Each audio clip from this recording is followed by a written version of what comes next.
Sita Shankar shooting house. Budget ஃப்ரெண்ட்லியா வீடு தேடிட்டு இருக்கீங்களா ஷூட் பண்றதுக்கு? அப்ப இருக்கவே இருக்கு சீதா சங்கர் ஷூட்டிங் ஹவுஸ். ஒரு big size T shaped hall with dining ஸ்பேஸோட 2 பெட்ரூம், ஒரு ஓபன் கிச்சன் வித் கார் பார்க்கிங்கோட அமைஞ்சிருக்கு.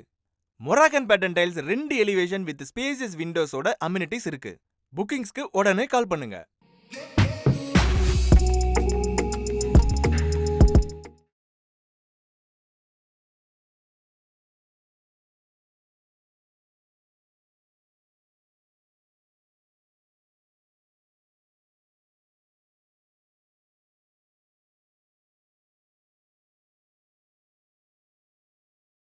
உலகெங்கிலும் வாழும் ரோஜா தமிழ் டிவி நேயர்களே, உங்கள் அனைவருக்கும் என் பணிவான வணக்கங்கள். இன்றைக்கு நம்ம அகஸ்திய ஜீவநாடி ஜோதிடர் பாபு அவர்களை சந்திக்க வந்திருக்கிறோம். தொடர்ந்து நம்முடைய ரோஜா தமிழ் டிவியில வாரம் கணிப்புகளை வழங்கி கொண்டிருக்கிறார்கள். உலகிலேயே இந்த மாதிரி அஸ்ட்ராலஜிக்கல் கணிப்புகளை வேறு யாரும் வழங்கியதில்லை. அப்படி நம்முடைய அகஸ்திய ஜீவநாடி ஜோதிடருடைய கணிப்புகள் ரொம்பவும் அதிசயமாகவும் அபூர்வமாகவும் இருக்கிறது. அப்படிப்பட்ட அகஸ்திய ஜீவநாடி ஜோதிடர் பாபு அவர்களை இன்றைக்கு நாம் சந்திக்க வந்திருக்கிறோம். இந்த இந்தியாவின் போர் நடவடிக்கைகள் நடக்குமா நடக்காதா என்று நாம் ஏற்கனவே 2-3 வீடியோக்களில் அவரிடம் கேள்வி வைத்தோம். அதற்கு அவர்கள் சொன்ன பதில்படி இப்பொழுது ராகு கேதுக்கு சண்டாள யோகம், ராகு கேதுவால் சண்டாள யோகம் வருகிறது. கண்டிப்பாக உலகில் மிகப்பெரிய போர்கள், ஆபத்துகள் நடக்கும் என்று சொன்னார்கள். அதே போல இந்தியா பாகிஸ்தானை 9 இடங்களில் தீவிரவாதிகள் இடங்களில் அடித்து நொறுக்கிவிட்டது. அதேபோல் கடந்த 4-5 வீடியோக்களில் நம்முடைய அகஸ்திய ஜீவநாடி ஜோதிடர் பாபு அவர்கள் நம்மை சென்னையை ஒட்டிய கடற்கரை ஓரங்களில் பிரச்சனை வரும் என்று சொன்னார்கள். இன்று போர் ஒத்திகைக்காக சென்னை துறைமுகமும் கல்பாக்கம் கடற்கரை பகுதிகளிலும் அந்த போர் ஒத்திகை நடக்கிறது. ஸோ ஏற்கனவே நம்முடைய அகஸ்திய ஜீவநாடி ஜோதிடர் பாபு அவர்கள் சொன்னது நடந்து கொண்டிருக்கிறது என்பதை உங்கள் முன் வைக்கிறேன். இன்றைக்கு இந்த போர் பற்றிய பலவிதமான கணிப்புகளை நம்முடைய அகஸ்திய ஜீவநாடி ஜோதிடர் பாபு அவர்களிடம் கேட்போம். வாங்க சார். வணக்கம். வணக்கம். வணக்கம் ரோஜா டிவி நேயர்களுக்கும் கோடான கொரியர்களுக்கும். இன்னைக்கு அகஸ்தியன் நான் சொல்ல பார்க்கலாம். ஆமாம் சார், நீங்கள் கடந்த பல பதிவுகளில் சொன்ன மாதிரியே நடந்துருச்சு சார். அந்த ராகு கேதுனுடைய சண்டாள யோகத்தால் மிகப்பெரிய விபரீதங்கள் நிகழும்னு சொன்னீங்க. அதே போல் நடந்துருச்சு. இப்போ இந்த குரு பேச்சு வர்றதுக்கு முன்னாடியே இப்படி எல்லாம் நடந்துட்டு இருக்கு சார். ஆமாம், இனிமேல் குரு பேச்சு 5 நாள் தான், 4 நாள் தான் இருக்கு. எப்படி இருக்கும் சார்? என்ன குரு வந்து ஆக்சுவலாக மிதுனத்துக்கு போகக்கூடாது. குரு மிதுன வேற வழியில் குருவோட பேச்சு அதை பாட்டி நடக்குது. மிதுனத்துக்கு போனால் மிதுவோட பவர் போயிடும், குருவோட பவர் இருக்காது. அதான் நான் அன்றைக்கே சொன்னேன். ஆமாம், குருவோட பவர் போயிடுச்சுன்னா குருவோட பலம், அந்த குரு பார்வை இருக்கலாம், ஆனால் குருவோட பலம் கிடையாது. இப்போ வந்து குரு பலம் இல்லாதனால இருந்தால் குரு வந்து பார்வை இல்லை, சனிக்கு பார்வை இல்லை, இப்போ வந்து ராகுக்கு 9ஆம் இடத்துக்கோட பார்வை இருந்தால் கூட பலன் கிடையாது. ஏன்னா குரு வந்து மிதுனத்துக்கு நல்லவங்க கிடையாது. ஸோ மிதுனத்துக்கு வந்து அவனோட இது வந்து கேரக்டரை மாற்றக்கூடிய தன்மை வரும். அப்படி வர சொல்ல இந்த கிரகங்கள்லாம் தன்னோட நிலையை காட்டும். அப்போ ஸ்டெடியான ஒரு இது இருக்காது, எல்லாருக்கும் ஸ்டெடியான வழி இருக்காது. வேற வழி இல்லாமல் இந்த மாதிரி சண்டைகள் ஏற்படுறதுக்கு வாய்ப்பு உண்டு. எர்த்குயிக்கள் ஏற்படுறதுக்கு தண்ணி நீர் வரத்துக்கள் ப்ராப்ளங்கள் ஆகும். நீர் வரத்துக்கள் ஆகிறதுக்கான வாய்ப்பு படிக்க போகிறப்போ அதை பற்றி தெரியும். தண்ணிகள் வந்து சில இடத்துல டிமாண்ட் ஆகிறதுக்கோ இல்லை வாட்டர் வந்து டிமாண்ட் ஆகிறதுக்கோ வாய்ப்புகள் இருக்கு. சில குழப்பங்கள் அரசியலில் வந்து சில குழப்பங்கள், எதிர்பாராத குழப்பங்கள் அது ஏற்படுத்துறதுக்கு, சில குழப்பங்கள் உள்ள இருக்கக்கூடிய ஆளுங்கனாலே சில குழப்பங்கள் ஏற்படும். அவங்களுக்குள்ளேயே வந்து இன்டீரியர் பாலிடிக்ஸ் ப்ராப்ளம் ஆகி சில பிரச்சனைகள் ஏற்படுறதுக்கான வாய்ப்புகள் உண்டு. புரியுதாங்க? ஒரு கட்சினா அந்த கட்சிக்கு உள்ள இருக்கவங்களுக்குள்ளேயே குழப்பம் வரும். அவங்களுக்குள்ள வரக்கூடிய பலவிதமான குழப்பங்கள் ஏற்பட்டு சில பிரச்சனைகள் ஏற்படுறதுக்கான வாய்ப்புகள் ரொம்ப அதிகமாக வரும். அது இல்லாமல் நீர்வரத்துகள், சில காய்கறிகள், சில பொருட்கள், அத்தியாவசிய பொருட்கள், பர்டிகுலராக எண்ணெய், இந்த ஆயிலோட ப்ரைஸஸ் வந்து சில ப்ரைஸஸ்லாம் ஏறதுக்கான வாய்ப்புகள், நிறைய வழிகள் ஏற்படுறதுக்கான வாய்ப்பு இருக்குன்றத சொல்றாரு.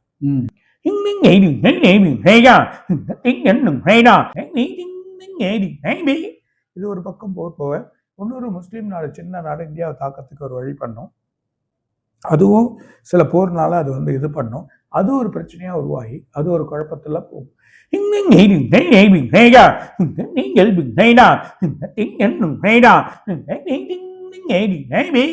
இது நாட்டு ஒற்றுமைகளை வந்து குறைச்சிடும். நம்ம ஏற்கனவே நல்லா இதுவா இருந்தோம். இப்போ பாருங்க, இந்த வந்ததுனால ராகு வந்ததுனால நாட்டு ஒற்றுமைகள் தான் குலைக்கிறதுக்கு வாய்ப்பா இருக்கு. ஸோ ஒற்றுமை நமக்கு தேவைப்படுது.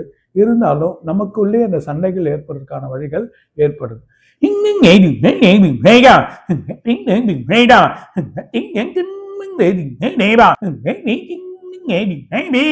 இந்த மாசம் 17ஆம் தேதி பெரிய பதட்டங்கள் ஏற்படும்.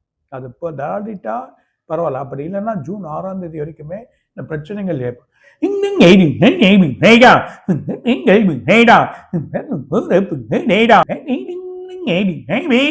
கடலோர பகுதியில் ஒரு பிரச்சனைகள் ஏற்பட போகுது. அதுவும் ஒரு குழப்பமாயிடும்.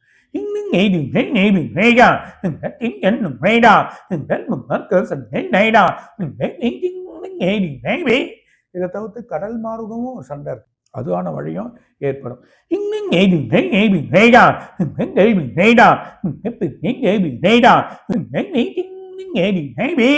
இதை தவிர்த்து இஸ்ரேல் அங்க வந்து பிரச்சனையாகும். அது ஒரு பெரிய வெடி வந்து வெடிச்சிட போகுது. அங்கதான் ஒரு பெரிய குழப்பங்கள் ஏற்படுறத நம்ம பார்க்க போறோம்.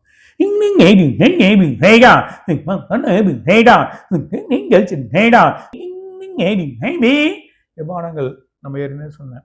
விமானங்கள் மூலியமா சொன்னா போர் விமானங்கள் பேராஷூட்ல போய் இறங்கி சண்டை போடுற அளவுக்கு போர் வீரர்கள் ஆகக்கூடிய நேரங்கள் ஏற்பட போகுது.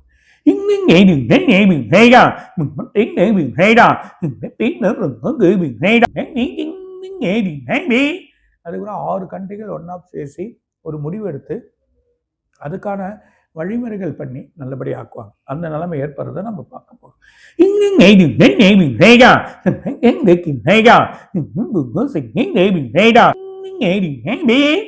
எங்கோ வழி பண்ணது அத்தனை பேருமே வந்து, அதாவது இந்த தீவிரவாதிகள் அதுவா இருக்கக்கூடிய ஆளுங்க எல்லாருக்குமே அந்த பிரச்சனைகள் உருவாகி ஓரளவுக்கு அந்த தன்மைகள் குறையும்.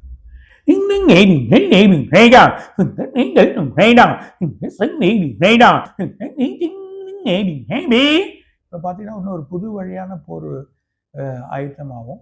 ஒரு புது விதமான போர் சண்டையே நடக்க போகுது.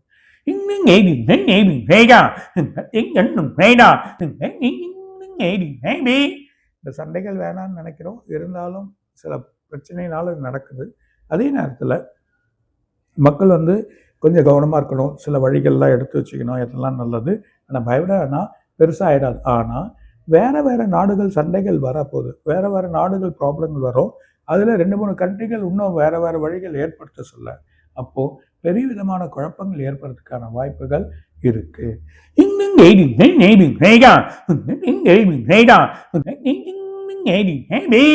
பங்கு சந்தை ரொம்ப கேர்ஃபுல்லாக இருக்கு.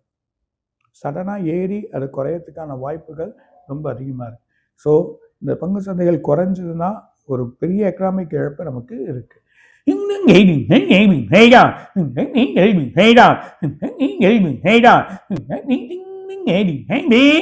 ஜூன் 17 ஆகஸ்ட் வரைக்கும் மிகப்பெரிய எக்கனாமிக் வந்து நமக்கு கிரைசிஸ் வரும்.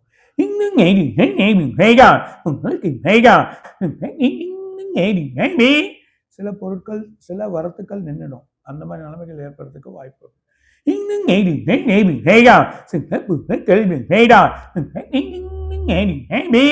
சில காய்கறியில் இருக்கலாம், சில பொருட்கள் விலை ஏற்றதுனால குழப்பங்கள் ஏற்படும்.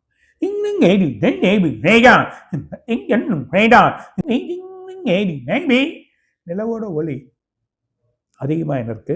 வெப்பம் தாக்கல் வந்து அதிகமானால இந்த பூமியோட தன்மைகள் விரைவில் மாறும். அது இல்லாமல் இப்போ சண்டைகள் நடந்தாலும் உள்ள இருக்கக்கூடிய மிகப்பெரிய 2 கண்ட்ரி நடுப்புறம் ஒரு மிகப்பெரிய எர்த்குயிக் இருக்கு. இந்த எர்த்குயிக் ஒரு மிகப்பெரிய விஷயத்தை காட்டும்.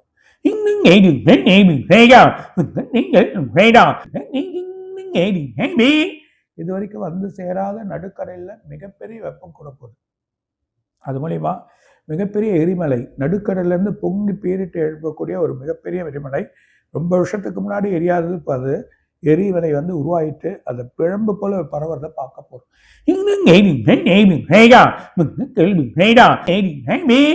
மிகப்பெரிய 2 மலைகள் சரிந்துரும்.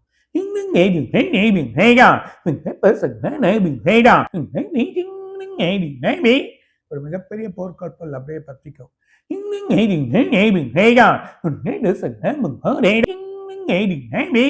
குண்டு சனமாரியா போய் ஒரு நாட்டோட எல்லை வந்து பாதிச்சிடும்.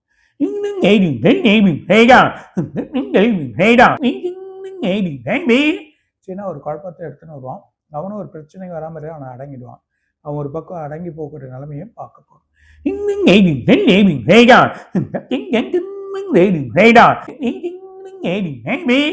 ராகு ஒரு பக்கம் இருக்க, சிம்மத்தில் கேது இருக்க. இது கிட்டத்தட்ட இந்த சிம்ம கேது எங்கே பார்த்தாலும் ஃபயர் இருக்கும். எங்கே பார்த்தாலும் ஒரு இடத்துல ஃபயர், நெருப்பு எரியதை வந்துன்னே இருக்கக்கூடிய நிலைமையை பார்க்க போகிறான்.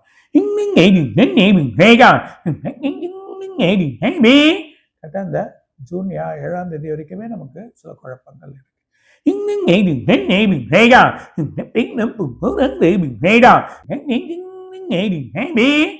போர் நீண்டினா பிரச்சனைகள், பண வரத்துக்கள் பிரச்சனைகள் எல்லாமே ரெண்டு கண்ட்ரிக்குமே அந்த எக்கனாமிக்ஸ் ப்ராப்ளம்.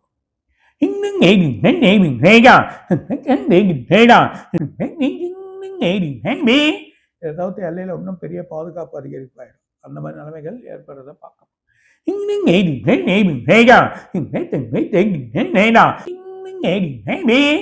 இன்னும் 4 நாள் கழிச்சு இதை பற்றி முழு விவரத்தையும் சொல்லப்போம்.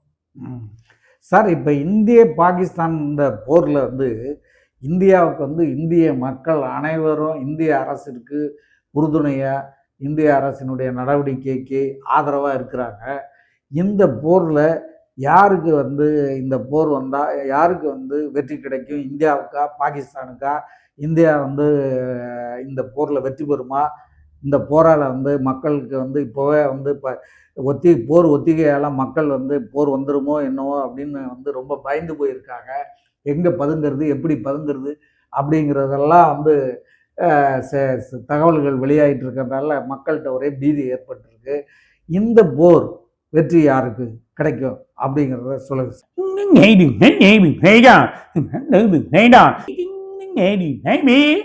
ரெண்டுமே போர் அதிகமாக இருக்கும். 2 பேருக்குமே பலம் இருப்பாங்க. 2 பேருமே எப்பவுமே ஒரு பலமானது.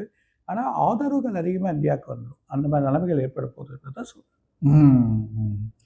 இந்தியாவுக்கு ஆதரவுகள் நிறைய இருக்குன்னு சொல்லுங்க சார். இந்தியாவுடைய அந்த போர் பலம், இந்தியா பாகிஸ்தானை கம்பேர் பண்ணும்போது இந்தியாவினுடைய போர் பலம் ரொம்ப அதிகமாக இருக்குது, ரொம்ப ஸ்ட்ராங்கானதாச்சு.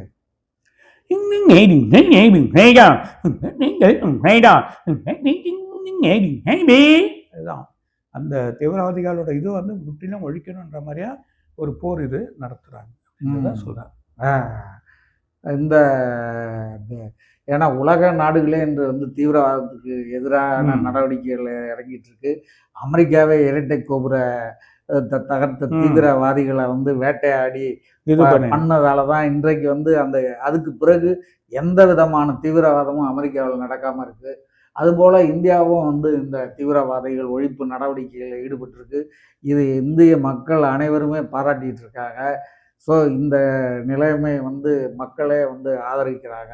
தீவிரவாதத்தை ஒழிக்கணும், உலக நாடுகளும் தீவிரவாதத்தை ஒழிக்கணும்னு ஒரே லைனில் நின்றுட்டு இருக்காங்க சார். இந்த பதட்டம் வந்து இன்றைக்கு மக்கள் மத்தியிலையும் உலகமே வந்து இந்தியாவினுடைய இந்த பலத்தை பார்த்து பயந்துட்டு இருக்கு. இதனால் பொருளாதார சிக்கல்கள், இந்தியா வந்து இன்றைக்கு பொருளாதாரத்தில் ஒரு 3வது, உலகத்தில் வந்து 2வது, 3வது, 4வது இடத்துக்கு வரக்கூடிய ஒரு நிலையில் இருக்குது. அந்த இதை வந்து இது பாதிக்குமா என்ன அப்படிங்கிற சொல்லுங்க சார்.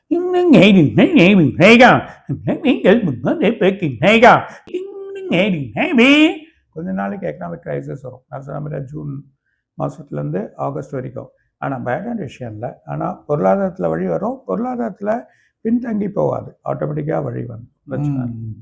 இந்த பாகிஸ்தானுடைய 9 தீவிரவாத இடங்கள் மீது இந்தியா நடத்திய இந்த தாக்குதலை வந்து ரஜினிகாந்த், நடிகர் சூப்பர் ஸ்டார் ரஜினிகாந்த் ஆதரிச்சிருக்காரு. நம்முடைய தமிழக முதல்வரும் வந்து இதுக்கு வந்து ஆதரித்து பாராட்டு தெரிவிச்சிருக்காரு. இப்படி எல்லாருமே இந்தியாவினுடைய முக்கிய பிரமுகர்கள், முக்கிய தலைவர்கள் எல்லாருமே வந்து ஆதரவு தெரிவிச்சிருக்காங்க. காங்கிரஸும் ஆதரவு தெரிவிச்சிருக்கு சார். இந்த மாதிரி ஒரு சூழ்நிலையில் இந்தியாவுக்கு வந்து உலக அரங்கில் வந்து இந்த இது வந்து எப்படி இருக்கும், ஐநாவில் வந்து இந்தியாவினுடைய சப்போர்ட் எப்படி இருக்கும் என்ன அப்படி